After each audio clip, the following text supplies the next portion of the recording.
मानव भगवान के मंदिर गया, खूब भगवान की भक्ति करता है, भगवान की भक्ति आरती ऐसे घुमाता है जैसे इससे बड़ा कोई संसार में कोई पुण्यात्मा धर्मात्मा इंसान ही नहीं है।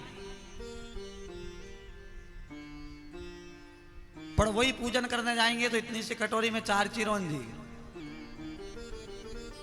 एक चिरौंजी गणपति जी के मुंह में चिपका दी, एक भगवान शंकर के सर पे चिपका दी, एक कार्तिक भगवान के मुंह में चिपका दी, एक नंदी जी के मुंह में चिपका दी। तो ये भक्ति नहीं है। आप उनके मुंह में चिरौंजी चिपका करके आ गए, जरा आधे घंटे बाद जाके देखना कि उन मूर्तियों की क्या स्थिति होती है। उनके मुंह में चींटियां लग जाती हैं, चींटियां उन्हें खाती हैं। अरे बढ़िया, घर से एक कटोरी लेकर के जाओ, उस कटोरी में 4 दाने 5 दाने जो रखना है वो रखो, एक साथ सभी को हाथ जोड़ करके भोग लगाओ, ध्यान करो, 4 बार जल छोड़ो, भगवान ने भोग ग्रहण कर लिया, वही भोग आप भक्तों में बांट दो। अब वो जो आप पशुपतिनाथ का व्रत कर रहे हैं, पहले एक माता जी गई, वो हलवा चढ़ा दिया शंकर भगवान के सर पे, दूसरी गई जल चढ़ा के आ गई, अब वो हलवा पूरा भगवान के ऊपर गंदगी हो गई, तीसरी गई उसने दही चढ़ा दिया, चौथी गई उसने शहद चढ़ा दी, 5वीं गई वो एक कटोरी शक्कर ढोलाई। अब आप ये बताओ भगवान की कितनी बुरी दुर्दशा हो रही है।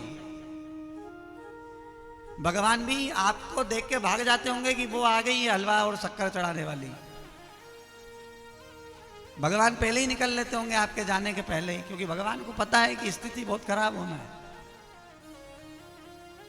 भाई मिश्रा जी ने आपसे ये नहीं कहा कि भगवान के सर पे हलवा रख के आ जाओ, उन्हें भोग लगाने के लिए कहा है। बढ़िया हलवा लो, भगवान को बिलपत्र डालो, भोग लगाओ, भक्तों में बांटो।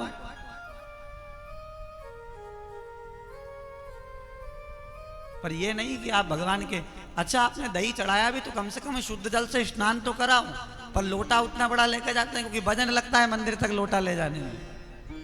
इतना बड़ा लोटा कौन ले जाएगा भैया मंदिर?